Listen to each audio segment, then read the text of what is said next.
Et à chaque matin, je me dis, Pat, tu vas arriver où à la fin de l'année? Il faut que le chemin qui va t'amener où tu veux, il faut que ce soit ça, le bonheur. Avec un pas de recul, c'est de dire, attends un peu, j'ai juste une vie. J'en ai pas deux, là. Les mauvais moments sont passagers, tout comme les bons. Je demeure solide dans les épreuves, présent et humble dans le bonheur et le succès, en calibrant au meilleur de mes capacités les moments d'euphorie et de déprime. Salut la gang, de retour en ondes aujourd'hui, Patrice et moi. Lors du dernier podcast, on a discuté du protocole DEA, délégué, éliminé et automatisé. On vous a donné certains trucs et certaines astuces pour justement comprendre comment on peut faire pour l'intégrer dans notre vie, puis c'est quoi l'impact que ça a également. Fait que si vous ne l'avez pas déjà écouté, retournez en arrière, allez écouter cet épisode-là, ça vaut la peine. Aujourd'hui, on se retrouve, Pat, pour qu'on puisse discuter ensemble des règles de vie, qui est aussi un autre angle d'approche pour être capable d'atteindre les objectifs, atteindre le succès qu'on a déterminé, puis atteindre la destination qu'on veut réellement dans notre vie. Donc, comment ça va, Pat, de ton côté? Ça va super bien parce que j'ai des bonnes règles de vie. Je pense que ça aide beaucoup. Hein, quand tu parles de règles de vie, Isaac, c'est un peu ça. C'est une autre couche par-dessus ce qu'on a discuté la dernière fois qui permettent de réfléchir sur c'est quoi les frontières que je veux mettre dans ma vie personnelle, dans ma vie professionnelle, les frontières que je veux mettre aussi entre ces deux vies-là. Puis on le sait, dans une vie, on porte plusieurs chapeaux. Je peux porter le chapeau du couple, donc de l'amoureux. Je peux porter le chapeau du papa ou de la maman. Je peux porter le chapeau de moi-même quand je prends soin de moi. Je peux porter le chapeau du président d'entreprise, l'entrepreneur, du travailleur, tout simplement. Et à l'intérieur même, au travail, je peux avoir d'autres chapeaux. Je peux être responsable d'un projet. Donc, on porte différents chapeaux. Et si on ne prend pas le temps de se mettre des règles, c'est là que la vie devient compliquée. Et vous allez voir qu'aujourd'hui, ce qu'on va discuter, ça devrait vous ouvrir à faire des belles prises de conscience sur comment je pourrais mieux encadrer tout ça. Y a-t-il des trucs, mettons, à un niveau peut-être plus stratégique qui sont importants et aussi des choses très, très tactiques qui vont vous permettre d'activer tout ça dans votre quotidien? C'est de ça qu'on va parler. Et je t'invite, Patrice, justement, si tu as ta liste de ton côté, on va échanger mutuellement chacune des règles de vie qu'on a mis en place. Et c'est important de le comprendre pour tous ceux et celles qui nous écoutent aujourd'hui. Les règles de vie ne sont pas là pour vous tenir nécessairement imputable puis ne pas en déroger. C'est vraiment là pour donner un cadre puis vous aider lorsque vous avez peut-être des situations qui se présentent dans votre vie et que c'est plus difficile de prendre une décision. On est fatigué, on ne sait pas trop est-ce que je devrais ou je ne devrais pas. On se réfère aux règles de vie et c'est davantage plus facile. On est capable de prendre une décision qui est éclairée parce qu'on a préalablement établi les règles de vie. C'est un peu comme si je disais à Patrice, « Hey Pat, ça te tente-tu, toi puis moi, on joue une game de ballon chasseur? » Il me dit oui. Je prends le ballon puis je lui botte dessus. Il va me dire, voyons, Isaac, c'est quoi ça? Ça n'a pas rapport. Il faut déterminer les règles du jeu. C'est votre vie, c'est votre jeu. Déterminez vos règles avant de commencer. Donc, Pat, si tu veux commencer, mon cher, je t'en prie. Isaac, juste avant de commencer, je veux juste remettre à l'écran la méthode 48 heures, puis juste situer les gens. On est où exactement dans la méthode 48 heures, là? On est dans le bas, simplifié. Et comme vous avez vu dans le dernier épisode, on a parlé justement, on vous a donné des trucs pour simplifier, on vous a donné des trucs pour faire des meilleurs choix. On a parlé aussi de comment est-ce qu'on peut mieux planifier ses priorités, puis ça va nous permettre, en diminuant l'énergie d'activation, de mieux exécuter, d'éliminer un peu la procrastination. Aujourd'hui, on veut regarder dans la sphère du bas, là, dans la première étape, qu'en mettant des règles de vie, c'est qu'on va simplifier sa vie. Fait que je pense que c'est important, Isaac, juste de resituer un peu on est où. Je vous amène tout de suite à ma première règle de vie, qui va probablement faire sourire plusieurs parce que tout le monde se connaît. Moi, je me connais bien. En tout cas, je me découvre encore. Mais une chose que j'ai appris au fil des nombreuses années, c'est que si je ne suis pas très vigilant sur mon sommeil, ça a des répercussions importantes sur mon humeur, sur ma capacité à me concentrer. Donc, ma première règle de vie, Isaac, que j'ai mis, je vais vous la lire. Ça se lit comme suit. J'accorde une grande importance à mon hygiène de sommeil. Je me couche tous les soirs, du dimanche au jeudi, à 22h15 au plus tard et je me lève le matin à 6h. Je fais mon hygiène matinale et là, je vais décrire un petit peu qu'est-ce qui se passe le matin quand je me lève. Et pourquoi j'ai eu besoin de clarifier ça? Parce que ça a été un grand problème pendant plusieurs années. Et j'essayais de me lever comme bien des gens. J'avais lu plein de choses sur le 5 a.m. Club. Lève-toi à 5 heures du matin, ta vie va être transformée. Tu vas être millionnaire beaucoup plus vite. Hein, ce que j'avais oublié, que plein de gens ont oublié d'enseigner, c'est que si tu n'apprends pas à te coucher plus tôt, tu vas manquer de gaz assez vite. Fait que tu vas rendre les autres millionnaires, puis toi, tu vas être encore pas mal plus pauvre. Fait que l'hygiène du sommeil, c'est une science et c'est la base de la vie. On en a parlé, Isaac, lors du dernier podcast, comment les athlètes professionnels ou amateurs gèrent leur vie et ils prennent un soin jaloux de leur sommeil. Je lisais la biographie de Tom Brady qui disait comment est-ce que son sommeil, c'est vraiment le fondement de tout. Comment est-ce qu'il a embauché des spécialistes pour être sûr toutes les 3 phases du sommeil, il les couvre bien. C'est une grande science, il faut en prendre soin. Dans mon cas, c'est ma première règle de vie. Et quand je la suis, parce qu'oubliez pas, c'est une règle de vie, je ne suis pas parfait. Ça m'arrive de trébucher, ça m'arrive de m'enfarger, ça m'arrive de rester collé sur le téléphone dans mon YouTube, puis de me rendre compte qu'il est 10h30, puis je suis encore là-dessus, puis là, j'ai les yeux pétillants, puis je ne peux pas me coucher avant 1 heure avant que la souris, elle arrête de marcher, le hamster. Mais je peux vous dire que 80% du temps, cette règle-là, je la suis, et quand je la suis, ça va tellement mieux. C'est ma première règle. Génial. Tu vois, Patrice, c'est là où on voit la distinction entre toi et moi. De mon côté, moi, c'est vraiment des choses qui sont davantage tactiques, qui sont beaucoup plus dans le faire, vraiment. Puis je vous partage la première règle que j'ai, et c'est 30 minutes de sport par jour. J'y tiens mordicus. Que ce soit aller marcher, que ce soit aller courir, faire du vélo, faire du paddleboard, peu importe. Je veux prendre un grand soin de ma santé physique. C'est votre bolide, c'est mon corps. Je me dois de prendre soin justement de moi. Et je commence avec ça. Et je vois l'impact que ça a aussi dans mon quotidien. D'ailleurs, il y a un super bon livre qu'on est en train de lire dans le club de lecture avec l'ADLP qui est L'effet cumulé de Darren Hardy, où il parle justement de ces petites périodes-là qu'on fait au quotidien puis qui nous amènent à garder justement une bonne santé. Fait que ma première règle de vie, 30 minutes de sport par jour, je suis dans un meilleur état d'esprit, j'ai plus d'énergie et ça me fait un grand bien. Fait que moi, c'est ma première règle de vie, 30 minutes de sport par jour. Je vais aller à ma règle numéro 3 tout de suite, Isaac, juste pour surfer sur la tienne.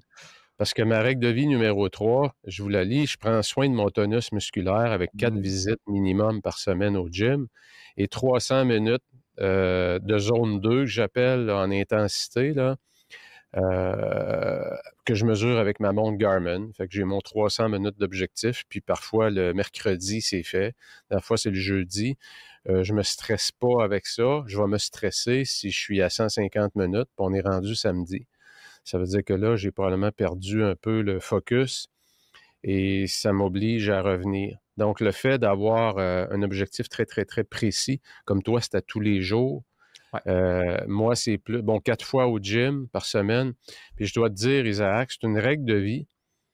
Et je dirais, quand on monte un étage, quand ça devient une habitude de vie, tu n'as plus besoin de la règle de vie. C'est ça la beauté de développer des saines habitudes dans sa vie. C'est que j'ai des choses qui sont encore dans mes règles de vie, mais j'aime les relire, mais je pourrais ne pas les mettre parce que c'est une habitude de vie. Je ne me demande pas si je vais aller au gym 4 fois par semaine, puis la plupart du temps, j'y vais 5 fois, puis bien souvent 6 fois, parce que j'aime ça. Ça me fait du bien, je me sens bien, puis c'est un automatisme. Des fois, c'est le matin, la plupart du temps, c'est en fin de journée, le soir, peu importe. J'ai besoin de ça, c'est ma drogue, puis c'est une bonne drogue. Elle est santé. C'est super. Je vais avec ma règle numéro 2. On parle souvent, Patrice, du plan de développement personnel. Moi, j'aime la lecture. J'ai donc un 30 minutes de lecture par jour également qui est dédié. Et la lecture, ça peut être autant de la lecture de développement personnel que de la lecture de romance. Ça peut être un roman, ça peut être une histoire, mais tout simplement de lâcher le téléphone, mettre le téléphone de côté, abandonner les médias sociaux, Facebook, Twitter, Instagram, peu importe, et vraiment prendre du temps pour m'asseoir et lire. Fait que j'ai 30 minutes de lecture et ça me met aussi, encore une fois, dans une espèce de calme, dans un bon état d'esprit, encore une fois. Je pense qu'il y a comme un thème récurrent, bon état d'esprit, être en paix avec soi-même. Fait que 30 minutes de Oui. lecture par jour. Écoute, si on reste un peu plus dans le granulaire, Isaac, je regarde ma règle numéro 2. Vous vous souvenez, c'est mon sommeil. Donc, logiquement, quand elle est bien appliquée, je me lève, je suis en pleine bonne énergie intellectuelle, bonne énergie physiologique, bonne énergie au niveau psychologique du mindset, puis bonne énergie spirituelle. Donc, je me sens connecté avec où je veux m'en aller, puis toutes mes 3 autres sources d'énergie sont à un bon niveau. Fait que, qu'est-ce qui se passe? Donc, tous les matins de la semaine, après avoir préparé mon café, je revois mon top 3 de la journée dans mon planificateur et mes autres tâches en prenant soin de documenter et revoir mes gratitudes, mon journal, mes objectifs, donc annuels, trimestriels, mensuels, hebdomadaires, ma mission de vie, puis ma vision. Et ça, les Isaac, ça a l'air long, ça a l'air d'une longue liste, puis ça ne prend pas 45 minutes. Ça me prend environ 5 minutes parce que c'est le travail a déjà été fait, j'ai ça sur une feuille, c'est documenté. Je fais juste le revoir. Qu'est-ce que ça fait? C'est que j'aligne ma boussole le matin. Ouais. Et à chaque matin, je me dis, Pat, tu vas arriver où à la fin de l'année? Pat, c'est quoi ta vision dans 3 ans, dans 5 ans? Qu'est-ce que tu veux qui arrive? Juste le fait à tous les matins de répéter ça, de revoir ça, qu'est-ce que ça fait? Bien, le plus grand bénéfice que vous avez, là, c'est quand la journée devient occupée ou quand il rentre un paquet de demandes, tu fais beaucoup moins d'erreurs parce que tu restes centré davantage sur la route et tu t'en vas pas dans les petits raccourcis où tu penses que c'est des raccourcis. Puis finalement, tu fais un 180 puis tu retournes bien loin en arrière parce que tu as dit oui à quelque chose qui n'a rien à voir avec tes objectifs et tu n'as plus le temps de t'occuper de toi, tu n'as plus le temps d'aller au gym. Donc, c'est un petit exercice qui dure entre 5 et 10 minutes. C'est un exercice pour recentrer. Patrice, tu t'en vas où? Puis aujourd'hui, il se passe quoi? Ouais. Ça, c'est comme un. Je suis très religieux là-dessus, si on peut dire, là, l'expression. Puis j'aime le faire aussi. J'aime ça, ça me fait du bien de faire ça. Ouais. Je me sens bien après. Pour tous ceux et celles qui nous écoutent, que vous soyez à la maison, que vous soyez en voiture, pris dans le trafic, je vous invite évidemment, si vous ne savez pas de quoi Patrice parle quand il dit la planification du trimestre, du mensuel, revoir mon top 3, ainsi de suite, si vous n'êtes pas familier avec ça, c'est ce qu'on présente dans l'ADLP, c'est ce qu'on présente dans l'Académie de la productivité. Je vous invite évidemment à cliquer dans le lien en bas du podcast. Vous allez pouvoir être dirigé vers notre site Internet et voir de quoi on parle quand on parle de la méthode 48 heures. C'est ça. C'est de déterminer où est-ce qu'on veut aller et comment on va s'y rendre. J'en profitais, Patrice, ça m'a fait penser à ça. Donc, je le mentionne. J'embarque maintenant de mon côté aussi avec la règle numéro 3, qui est encore une fois une règle de développement personnel. Pour moi, c'est important la communication. Et toi puis moi, Patrice, on partage une passion en commun qui est le voyage. Donc, j'ai décidé à tous les jours de dédier 30 minutes à l'apprentissage d'une nouvelle langue ou de parfaire justement une langue. Fait que pour moi, c'est soit j'écoute 30 minutes d'un livre en anglais, audio, soit de la lecture en anglais, soit écouter un film en anglais. Et ça peut être l'anglais, ça peut être l'italien, ça peut être l'espagnol. Mais moi, de mon côté, c'est au moins 30 minutes d'une autre langue parce que ça me permet aussi de combler une sphère de vie que j'aime bien, le style de vie, de voyager. Puis pour voyager, il faut qu'on soit capable de s'exprimer autrement que peut-être dans notre langue principale. Donc, 30 minutes de développement sur une autre langue. C'est ma règle numéro 3. Moi, tu vois, une de mes règles, c'est d'utiliser Google Translate pour les langues. C'est plus Ça, rapide. c'est bien! Je ne perds pas 30 minutes par semaine à vouloir apprendre une autre langue. Non, je fais bien des farces, Isaac. C'est drôle parce que une de mes règles, j'en ai plusieurs. Là, ce document-là, dans le fond, il n'y a pas de la façon dont vous voulez le monter, mais c'est un bel exercice à faire qui clarifie beaucoup de choses. Une de mes règles, c'est je planifie 2 longs voyages, 3 à 5 semaines chacun par année. Et j'ai rajouté un petit bout de texte qui dit « C'est ma liberté, c'est mon style de vie, c'est ma récompense, c'est ma créativité, c'est mon ouverture aux autres façons de vivre, c'est l'artiste et le créateur en moi. Si j'ai pas ça, je me sentirai pas bien. Et si j'ai pas ça, c'est une grosse, grosse façon pour moi de me ressourcer. C'est une grosse façon, Isaac, et ça va peut-être étonner des gens,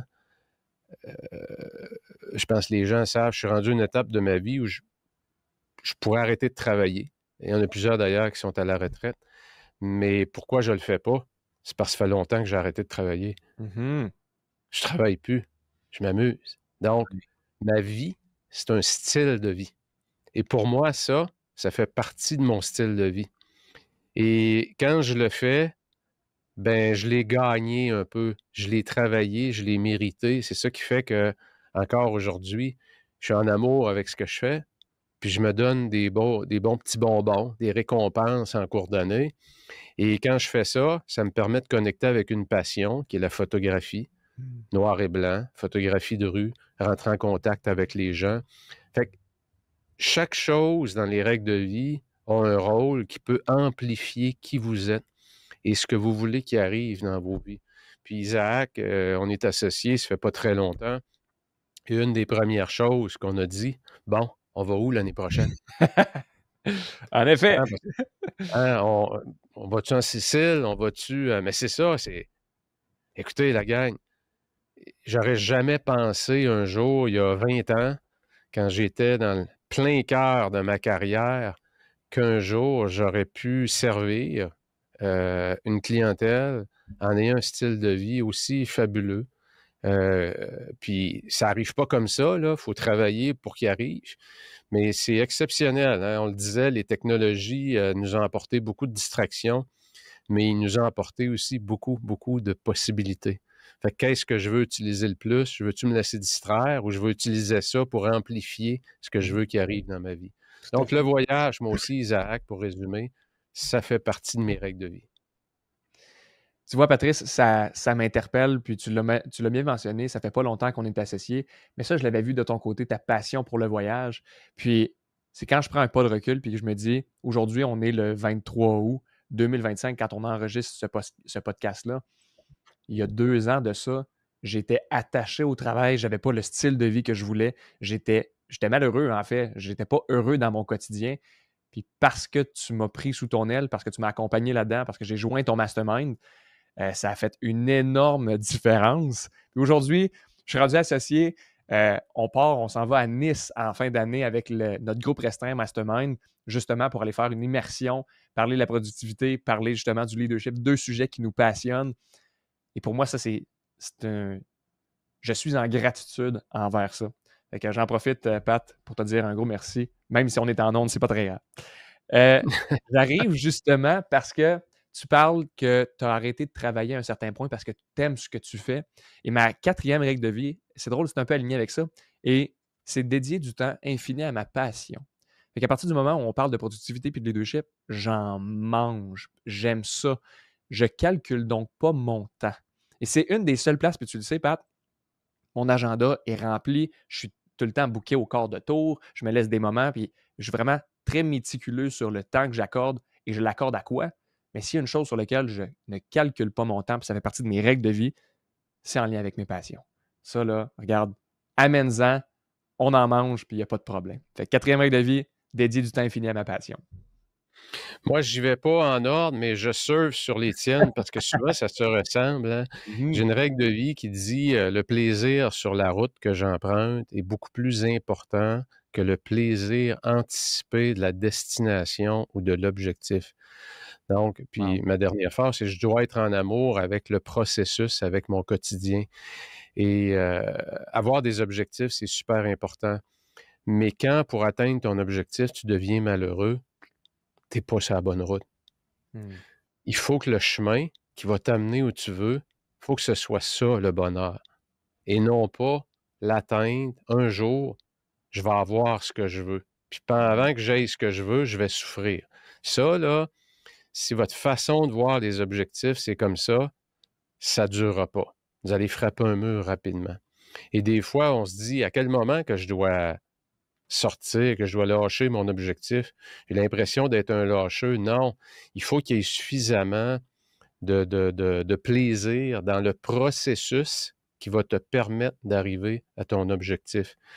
J'écoutais dernièrement, Isaac, un vidéo sur YouTube, évidemment, où je m'en fâche souvent.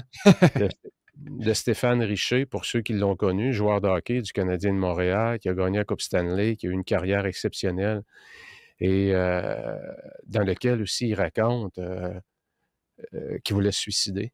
Il venait de gagner la Coupe Stanley.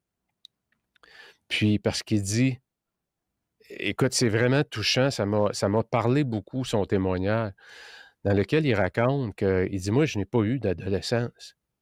Il dit, depuis que je suis un petit bout, que tout ce que je fais, c'est que je joue au hockey. Puis, il n'en veut pas à ses parents, ça lui a permis d'avoir une belle carrière. Mais aujourd'hui, quand il va jouer des parties de hockey pour des causes, des fondations, il dit, les gars le savent, là, quand on rentre dans la chambre, là, il dit, moi, là, il dit, c'est comme ça me reconnecte avec tout le malheur de ma vie. Ça veut dire quoi? Pourquoi ça m'a parlé autant? Parce qu'un jour, j'ai décidé que où j'étais, puis ce que je faisais, il fallait que ça me rende heureux. Et quand j'ai pris la décision, Isaac, en 2018, de quitter le poste que j'occupais, je l'ai raconté à quelques reprises, cette histoire-là, j'étais vice-président, chef de l'exploitation, c'est parce que j'étais rendu à une étape où mon quotidien m'apportait plus de bonheur. Et c'est pas l'argent, c'est pas les conditions que j'avais qui étaient exceptionnelles, qui ont motivé. Ça a joué dans mon processus de décision. Oui, j'y ai pensé. Est-ce que j'allais renoncer? Mais ce qui était le plus fort en moi, c'est de dire, Pat, la vie est courte. Il faut que ce que tu vives au quotidien, faut que tu aies du fun, faut que tu aies du plaisir. Faut pas que tu travailles, faut que tu aies du plaisir. Fait que c'est un des grands fondements du bonheur de s'assurer que, oui, il y a des choses dans des journées qu'on est dans une zone plus d'obligation, mais il ne faut pas que ça soit 80% de la journée. Oui, en effet. C'est drôle, hein, Patrice, je vais surfer. C'était à mon tour de surfer sur ce que tu viens de dire. C'est pas ma prochaine règle de vie, mais je la descends un petit peu. C'est ma règle de vie numéro 7. Et c'est une expression, en fait, que j'ai repris de quelqu'un que j'ai entendu et c'est venu me... Ça m'a marqué, en fait. Puis là, je vais utiliser un langage qui peut être peut-être un peu sensible, donc je m'excuse à l'avance. C'est dire hell yeah ou fuck no. Et ça m'a vraiment permis de dire est-ce qu'il y a des projets ou des choses que je suis en train de faire au quotidien que je suis plus dans la catégorie du hey non, ça me tente vraiment pas. Puis je suis en train de le faire parce que j'espère obtenir quelque chose, peu importe c'est quoi.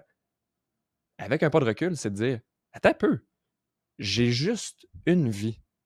J'en ai pas deux, là. Je ne vais pas la gaspiller à espérer peut-être un jour être heureux. Je veux que ce soit maintenant. Fait que les projets dans lesquels j'embarque, c'est oui, monsieur, let's go, on fonce, puis on a du plaisir, puis on a de la passion.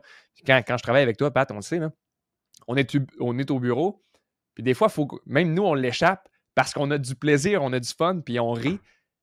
Et c'est ça que je veux dans ma vie. Je veux avoir du plaisir, puis avoir du temps de qualité avec les gens que j'aime. Fait que dire hell yeah ou fuck no. Puis j'ajouterais, Isaac, à ça, parce que parfois, on se dit, elle est où la ligne entre, j'aime pas le mot souffrir, mais des fois, il y a des choses que pour obtenir ce qu'on veut, des fois, il y a des épreuves, il y a des obstacles à franchir.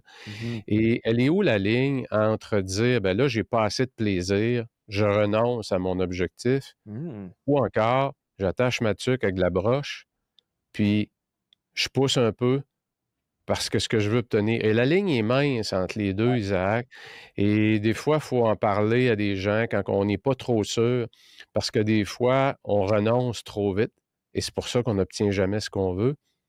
Et parfois aussi, on reste trop longtemps sur un chemin qu'on ne devrait pas. Et il n'y a pas de règle précise pour savoir. Il faut être à l'écoute. Il faut comprendre pourquoi on veut ce qu'on veut. C'est quoi notre pourquoi? C'est quoi le fondamental? Et dans ces moments-là, quand les réponses sont vraiment quelque chose qui est vraiment important et qui donne du sens à sa vie, la boussole, dans quelle direction je m'en vais. Moi, quand j'ai de la difficulté, je passe à travers des moments difficiles. La question que je me demande, c'est Pat, es-tu dans la bonne direction? Ouais.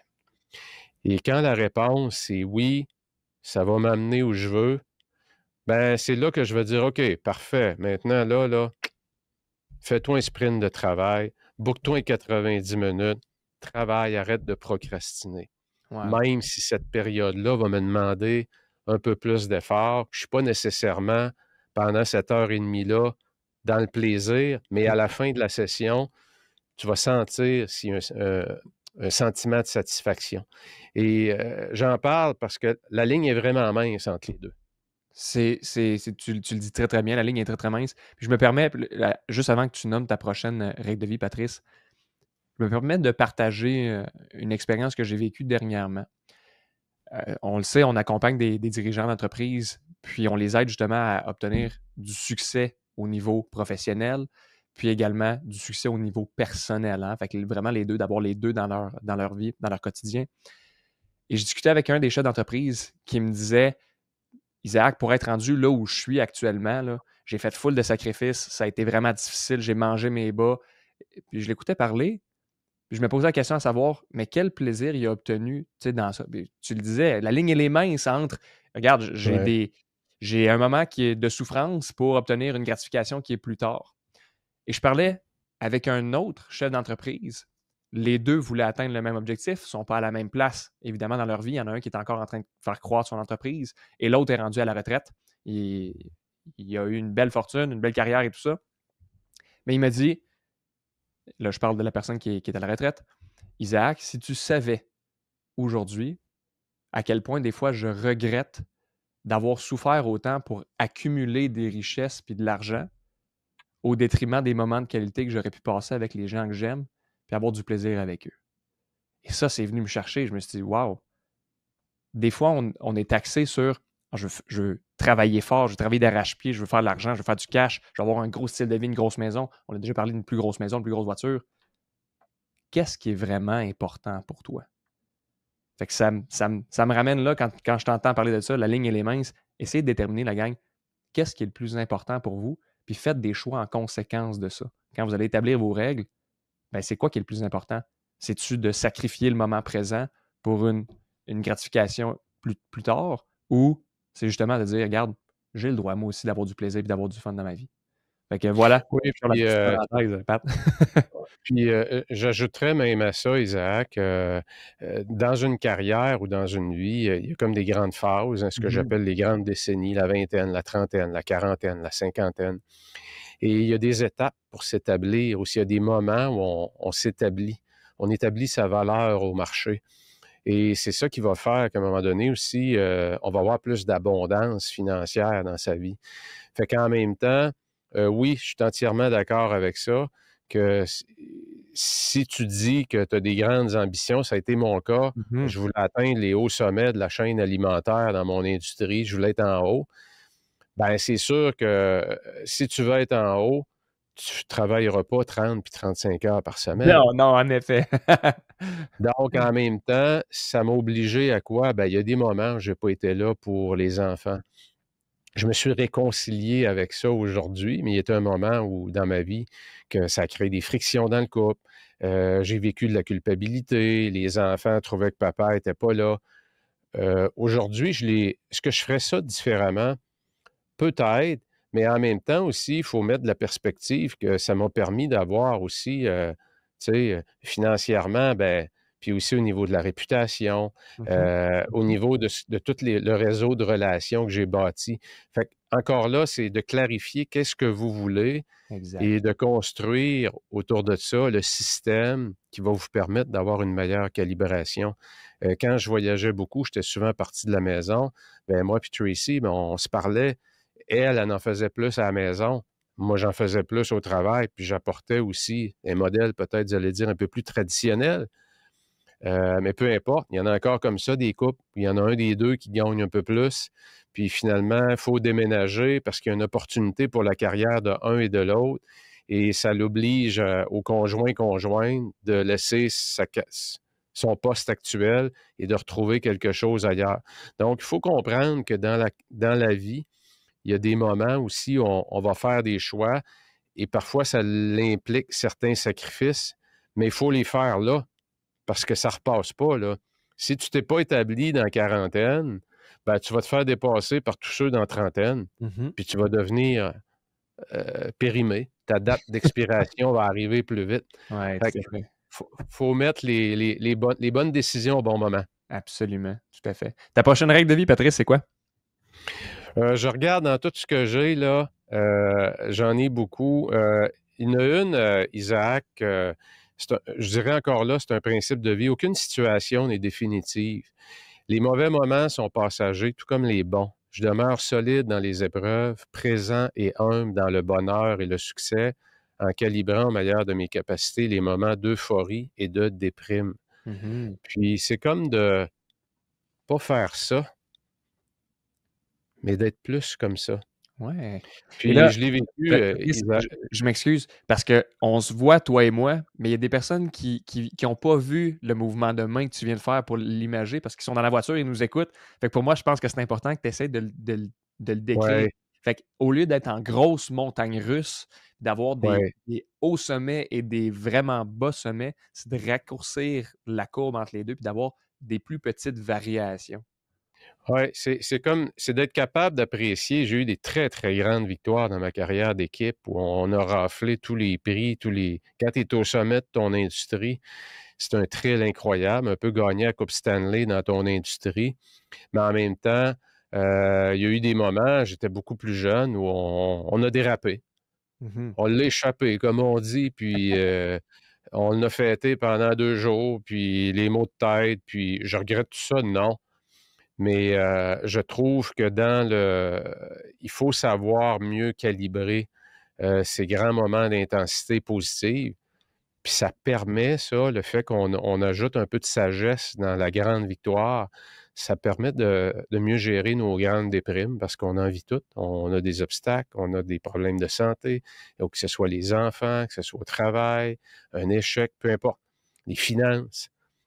Donc, ça permet toujours je trouve, d'être un meilleur leader aussi pour les gens autour de soi aussi.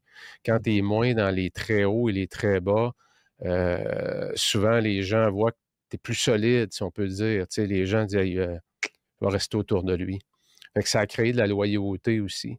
Wow. Puis ça ne m'a pas empêché de fêter quand c'était le temps de fêter. Mais avec les années, je pense que j'y ai mis un peu de sagesse. Ben, c'est ce que ça gagne, hein?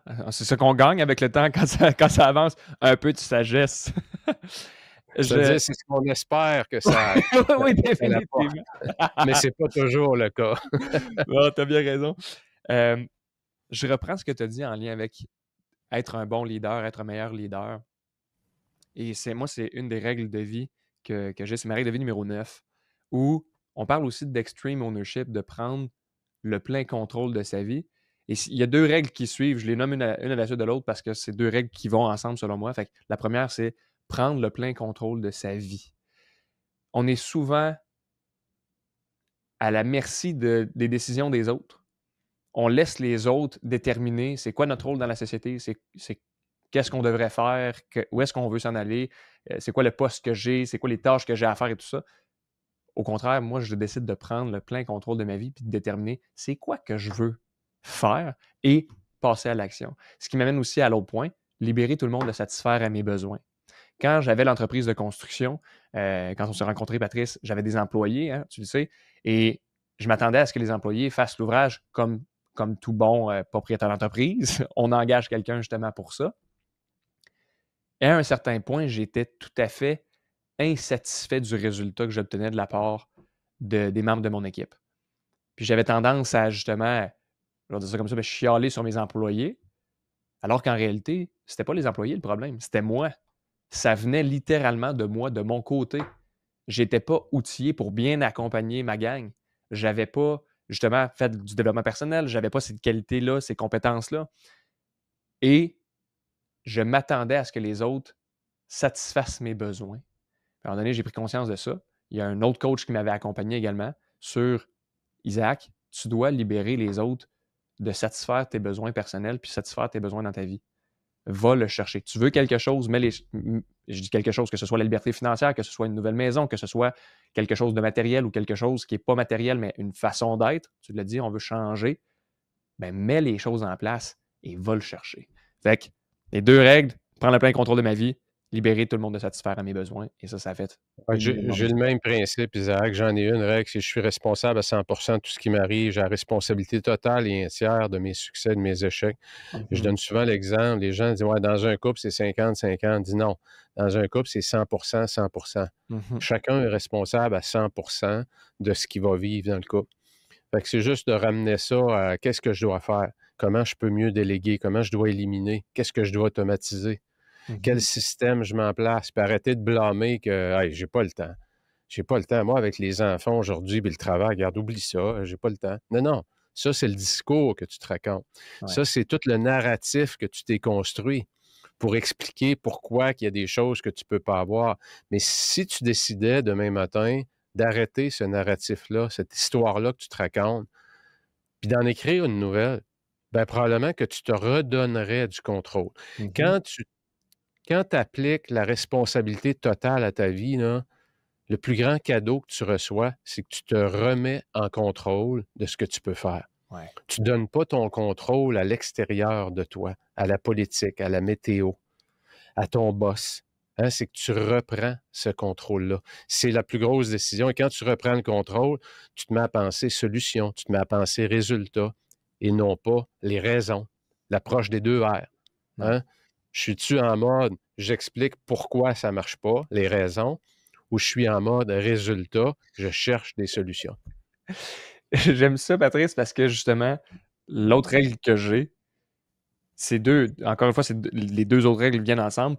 Aucune justification et aucune permission requise pour atteindre le succès que j'ai déterminé.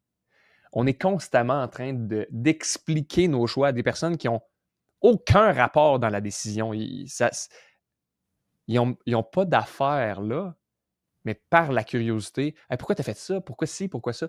Et là, on tombe dans la justification, on tombe dans la défense, on tombe dans je dois expliquer mes choix. Alors qu'en réalité, hey, c'est ta vie, c'est tes choix. Tu n'as pas besoin de te justifier parce que tu as décidé de changer de carrière. Si tu veux donner l'explication, c'est libre à toi, mais tu n'as aucune obligation. Puis moi, ces deux règles-là, je les relis constamment. Isaac, tu n'as pas besoin de te justifier. Tu as pris une décision, vas-y avec, puis c'est tout. Puis l'autre, bien évidemment, aucune permission requise pour atteindre le succès que j'ai déterminé. Ça, c'est un peu toi qui m'a inculqué cette philosophie-là. Tu as le droit d'avoir le succès dans ta vie. Tu le mérites. Puis même, je dis tu le mérites, c'est pas une question de mérite, mais c'est plus tu y as droit. Si tu veux l'atteindre, vas-y, mets les choses en place, puis donne le meilleur de toi, c'est sûr que tu vas y arriver. Il n'y a aucune raison pour laquelle tu n'atteindrais pas le Oui. succès si tu donnes le meilleur de toi puis que tu fais les choses qu'il faut. J'en partage une dernière peut-être, Isaac, puis Ouais. c'en est une à laquelle je tiens énormément. Et tu pourrais demander à nos 3 enfants, on va dire que je suis comme on dit en bon québécois, je suis à cheval là-dessus. Euh, je vous la lis. Je ne règle aucun conflit ou malentendu sans contact direct. Mmh. Ça veut dire en personne, au téléphone, aux vidéoconférences. Et pourquoi j'y tiens à cœur? Parce que j'ai vu dans je dirais, les 10 dernières années, avec l'arrivée, évidemment, de toutes les messageries électroniques, l'impact des médias sociaux, c'est comme si c'est facile de se cacher derrière un écran ou derrière un médium électronique pour passer un petit message, pour régler un conflit. Et puis, on ne comprend pas trop qu'est-ce qu'il veut dire. Il est-tu fâché? On ne comprend pas. Ouais. Et je m'en suis fait une règle. Aussitôt qu'il y a un malentendu, non, lâchez l'électronique. Assurez-vous que vous êtes devant, que vous voyez la personne, ou au minimum que vous l'entendez. Il faut qu'il y ait un lien de communication direct et non pas j'envoie un message, c'est reçu par l'autre, l'autre en envoie un, appelle ça jouer au ping-pong. Là. Réglez pas vos problèmes ou vos malentendus sur une table de ping-pong. Ouais. Ça fait juste, c'est rare qu'on règle ça, ou on reste avec un goût amer, ou on reste avec une perception qui est complètement erronée. Puis souvent, on va se reparler, ben voyons, t'es pas sérieux, tu aurais dû m'en parler avant. J'ai reçu Isaac cette semaine dans une des entreprises, des autres entreprises que j'ai avec lesquelles je suis associé. Il y a une personne qu'on avait embauchée, un fournisseur, parce qu'on n'a pas d'employés, c'est tous des collaborateurs qui sont des fournisseurs. Et puis, il nous a envoyé un courriel pour nous dire qu'il quittait. Fait que on a reçu un beau courriel, moi et mon associé, dans lequel, très bien écrit, tout ça. Puis, tu sais, je ne suis pas tombé dans l'émotion. Je pense que ces années-là sont derrière moi. Ben voyons, comment ça donc? Puis je lisais ça, il y avait beaucoup de malentendus. Je me disais, bon, au moins, il a mis par écrit ce qu'il ressentait, ce qui est une bonne chose. Puis, je me suis dit, ben, je ne ferai pas l'erreur que moi, je vois derrière ça. Fait que je me dis, je ne répondrai pas à son courriel. Fait que j'ai essayé de l'appeler, j'ai pas réussi à le rejoindre, mais j'ai envoyé un message vocal dans lequel je lui ai dit que j'aimerais lui parler. Puis j'ai dit en même temps, j'aimerais ça juste te donner un feedback constructif. J'ai dit, tu as beaucoup de perception dans ton courriel. Puis j'ai dit, si tu te rappelles, quand on a fait l'entrevue ensemble, tu as quitté ton ancien poste pour les mêmes raisons que tu le fais aujourd'hui. Puis j'ai dit, si je peux te donner un feedback constructif, peut-être quand tu as quelque chose où tu as une perception, où tu as l'impression de ne pas être entendu, j'ai dit, assure-toi que tu es écouté. Assure-toi que tu es écouté quand tu n'as pas l'attention de l'autre. Parce que ça va te permettre d'obtenir beaucoup plus vite ce que tu veux dans la vie, plutôt que quitter, puis de recommencer encore un autre endroit, puis de refaire le même pattern. Ouais. Hein, ce qui nous a permis d'avoir ce qu'on a, c'est rarement ce qui va nous permettre d'avoir ce qu'on veut. Donc, qu'est-ce que ça implique, cette phrase-là? Ça veut dire qu'il faut se transformer. Il faut devenir une meilleure version de soi. Et pour devenir une meilleure version de soi, il faut savoir sont où nos pièges, c'est où que je reproduis les mêmes erreurs tout le temps.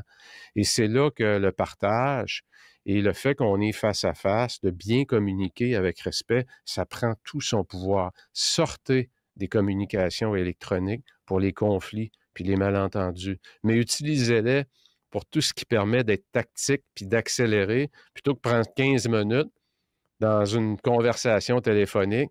Des fois, 2 textos, ça prend 5 minutes et c'est réglé. Ça a des avantages aussi, mais de grâce, prenez pas ça pour les conflits et les malentendus. Tout à fait. Merci beaucoup, Patrice, pour ça. Soit dit en passant, pour tous ceux et celles qui nous écoutent encore une fois ou qui nous regardent directement sur YouTube, les règles de vie, ça peut changer.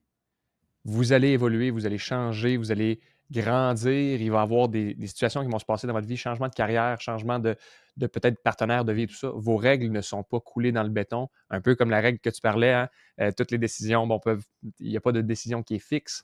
Donc, assurez-vous de faire un petit retour une fois de temps en temps. Regardez vos règles de vie. Est-ce que je suis toujours aligné avec ce que j'ai indiqué?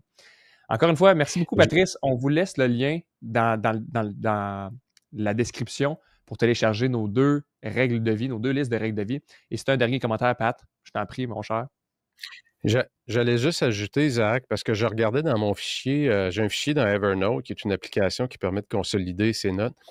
Puis j'ai gardé toutes mes versions de règles de vie. Ma première date de 2013, donc ça fait quand même 12 ans que j'ai commencé ça. Puis quand je regarde, je descends dans le temps, ben c'est comme si je vois ma vie qui s'est transformée. Puis il y a des règles, je me disais, Colin, en 2014, c'était une de mes règles de vie, ça. Je me disais, hey, monsieur, que je suis rendu loin. Fait que gardez vos fichiers, puis reprenez-le, faites-en une copie, montez-le plus haut, puis que ça vous donne un peu le... Moi, je mets l'année puis le mois, tout simplement. Puis ça me permet de voir aussi quelle évolution que j'ai eue. Il y a des règles de vie que j'avais en 2015. Je me suis dit, Colin, c'était bon, ça. Pourquoi que j'ai mis ça de côté? Je la ramène. Fait que je trouve que c'est un bon exercice de dire, il n'y a pas de temps, puis il n'y a pas de moment pour faire ça. Les règles de vie, ça facilite la vie. Tout à fait. Merci, Patrice, pour cet épisode. Toujours un plaisir d'être avec toi. Si vous avez des questions de votre côté ou des sujets que vous aimeriez aborder en lien avec la productivité et les leadership, vous pouvez écrire à Patrice et moi à patrice@commercial48heuresparjour.com ou encore à isaac@commercial48heuresparjour.com et ça va vraiment nous faire plaisir de vous lire. On vous dit à bientôt. Restez en ligne. Ciao la gang! Bye!